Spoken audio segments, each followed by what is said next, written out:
We have come to the town of Bethlehem, to the place where Jesus was born.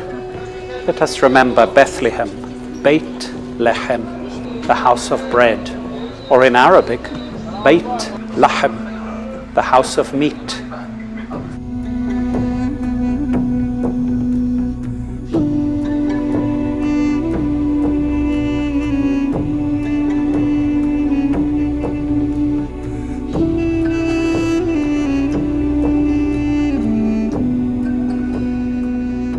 In the New Testament, we have only one verse that tells us explicitly about the birth of Jesus. Let us hear once again that verse, and we will look at it in detail, for it tells us a lot about the child who will become a man, who is the Messiah and the Son of God. She gave birth to her firstborn son. She wrapped him in bands of cloth and laid him in a manger, because there was no place for them in the inn. This verse is the unique witness we have to the birth of Jesus, but it tells us a lot more than just about the birth of Jesus. Let us look at this verse in some detail. So, the image at the very center of the verse should take us by surprise. A baby in a manger. Of course, we know that a manger is not a place where you lay a baby. A manger is a place where you put food for animals. Yes, the small baby Jesus is laid by his mother in a manger, a place for food. And Luke tells us as well in this wonderful verse the reason for laying the baby in a manger. The reason is because there was no place for them in the inn. In the English language, we use the word inn to translate a Greek word that is katalima. Luke uses that word only twice in all that he wrote. Luke indeed wrote 24 chapters that make up the Gospel of Luke, and 28 chapters that make up the book of the Acts of the Apostles, and only twice does he use this word, katalima. I'm sure it is very important to identify the other place where this word is used. If we advance in the story of the life of Jesus and we come to chapter 22, it is the time of Passover, and Jesus sends 2 disciples into the city to find the place where he will celebrate the Passover, where he will eat the Passover meal with his disciples.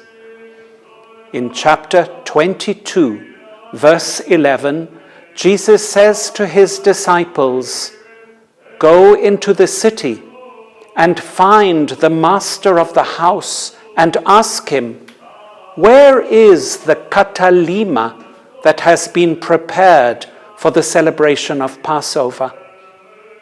This, of course, creates a very important link between the place where there is no place for Jesus when he is born, and the place where, toward the end of his life, the last evening that he will have to celebrate with his disciples, it's the same word, katalima.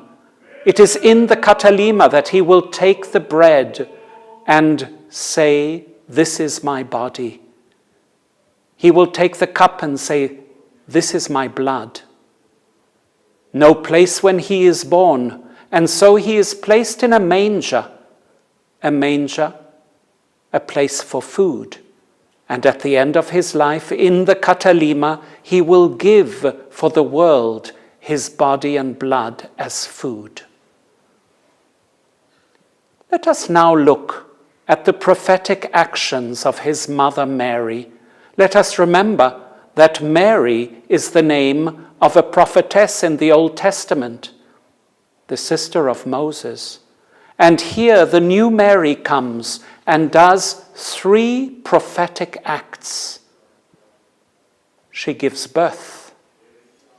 She wraps the child in bands of cloth, and she lays that child in a manger. Once again, it is interesting to note that the rhythm of this verse, the three verbs, she gives birth, she wraps the child in cloth, and lays the baby in a manger, are followed, these three verbs, by a description of place, in fact, a negative description of place. There was no place for them in the katalima. If once again we are transported years ahead, chapters ahead in the Gospel of Luke, we come to what happens after Jesus has died on the cross. Joseph of Arimathea enters on the scene. And in chapter 23, verse 53, Luke describes the actions of Joseph. He takes it down. The it here is the body of Jesus, taking it down from the cross. He wraps it in a shroud and lays it in a tomb hewn into the rock, in which no one has ever been laid. Have we noticed the same rhythm in these two verses, the verses that describe the entry of Jesus into the world and the exit of Jesus in his historical body from the world? Again, she, Mary, gave birth, wrapped, laid. He, Joseph of Arimathea, took it down, wrapped it, and laid it. And both times these three verbs are followed by a negative description of place. For the first, Mary's actions, she laid him in a manger because there was no place for them in the inn, in the katalima. And Joseph's actions, he laid Jesus in a tomb in which no one had ever been laid. Again, we notice that every verse of the gospel is pointing to who Jesus is. He is the Messiah, the Son of God, the one who dies and is resurrected. Let us notice finally that Jesus emerges from a womb in which there are no conditions for life, for that womb does not contain any male seed. Mary, his mother, is a virgin. And let us remember that the tomb also is a place where there is no life, but out of that tomb will emerge Jesus resurrected. For, as Luke tells us at the beginning of his narrative, nothing is impossible for God.